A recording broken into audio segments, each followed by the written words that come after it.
Hi, this is Noah Lamson from Foremost Media, and today I'm going to show you how to make the most of your contact forms, specifically the thank you page that a visitor may see after submitting the form. Here's an example thank you page. It confirms that the message was sent from the contact form, plain and simple. If you think about it, the content of a thank you page can easily become an afterthought when building a website.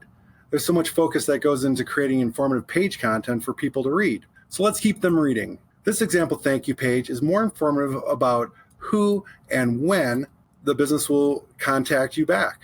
A call to action was added so that a phone number is available in case the visitor needs immediate attention. And lastly, a set of links back to other areas of interest on the website. These might be services that the visitors never knew you had. So how do you change the thank you page content? Ask your website administrator or contact us at Foremost Media, and we'll help you with your online solutions.